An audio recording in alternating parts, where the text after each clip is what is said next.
السلام علیکم ناظرین۔ پہلے دوستوں، آج کی اس ویڈیو میں کائنات کے سب سے بڑے بدبخت اور کافر کے بارے میں آپ کو بتائیں گے، یعنی فرعون کے بارے میں کہ فرعون کون تھا اور کس کی اولاد میں سے تھا، اور فرعون کو فرعون کیوں کہا جاتا ہے، اور فرعون مصر کا بادشاہ بننے سے پہلے کون سا کام کیا کرتا تھا، اور یہ فرعون مصر کا بادشاہ کیسے بنا، اور فرعون نے خدائی کا دعویٰ کرنے کے لیے بنی اسرائیل کے مسلمانوں کو کس طرح جانوروں جیسا جاہل بنا دیا، اور پھر کس طرح فرعون نے خدائی کا جھوٹا دعویٰ کیا، اور کس طرح یہ مصر کا جھوٹا خدا بنا۔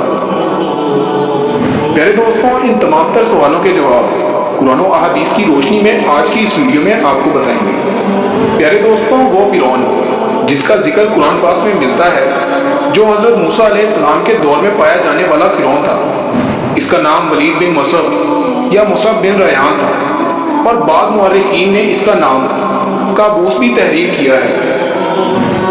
پیارے دوستوں، فرعون بدبخت کا تعلق قبیلہ قبطیہ سے تھا، اور اس کی عمر تقریباً 400 سال تھی، اور اس 400 سال کی عمر میں نہ تو یہ کبھی بیمار ہوا، اور نہ ہی کبھی اس کے سر میں درد ہوا، اور نہ ہی کوئی شخص اور دشمن اس پر غالب آیا۔ پیارے دوستوں، اس کا چہرہ تانبے کی طرح چمکتا تھا، اور اسی وجہ سے یہود و نصارہ اسے قابوس کہا کرتے تھے۔ فرعون بادشاہ بننے سے پہلے محنت مزدوری اور تجارت کیا کرتا تھا۔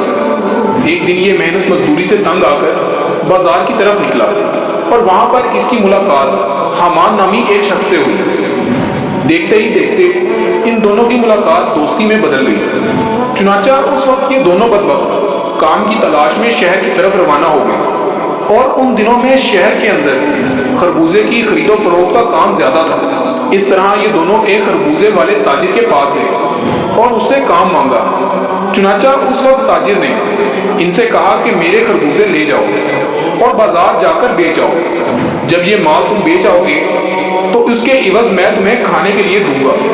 تو اس وقت تاجر کی یہ بات سن کر فرعون نے حامان سے کہا کہ تم یہیں ٹھہرو، اور میں یہ خربوزے لے جاتا ہوں اور بازار میں فروخت کر آتا ہوں۔ اگر آپ ایسی ہی اسلامک اور معلومات سے بھرپور ویڈیوز دیکھنا پسند کرتے ہیں تو ہمارے چینل کو لازمی سبسکرائب کریں۔ چنانچہ فرعون وہ خربوزے لے کر شہر کی طرف چلا گیا، اور وہاں جا کر فرعون نے دکانداروں سے خربوزے خریدنے کا کہا۔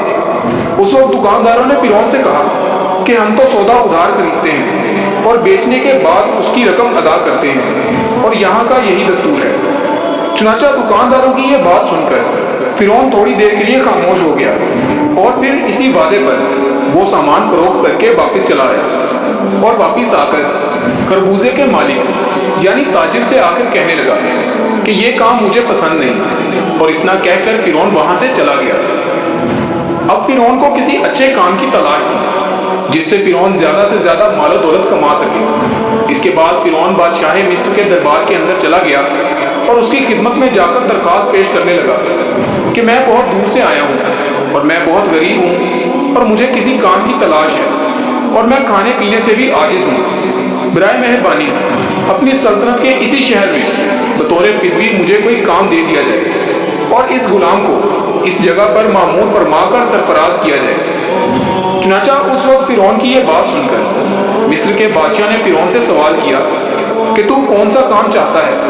چنانچہ بادشاہ کی یہ بات سن کر فرعون بولا کہ مجھے مصر کے قبرستان کی داروغی دے دی جائے، اور اس کے بدلے میں کچھ رقم فدیے کے طور پر میں شاہی خزانے میں جمع کروایا کروں گا، اور باقی رقم اپنے پاس رکھا کروں گا، اور میری اجازت کے بغیر مصر کے اس قبرستان میں کوئی بھی مردہ دفن نہ ہوگا۔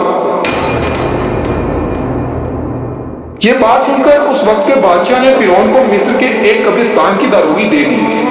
چنانچہ قبرستان کی داروغی ملتے ہی فرعون بہت خوش ہوا، اور خوشی خوشی قبرستان کے دروازے پر جا کر بیٹھ گیا، اور انتظار کرنے لگا کہ اب کون آتا ہے جو اپنے مردوں کو دفن کرتا ہے۔ پیارے دوستوں، اس سال قضائے الہی سے ایسا ہوا کہ پورے مصر میں ایک خوفناک وبا پھیل گئی، جس کی وجہ سے مصر کے بہت سارے لوگ مرنا شروع ہو گئے۔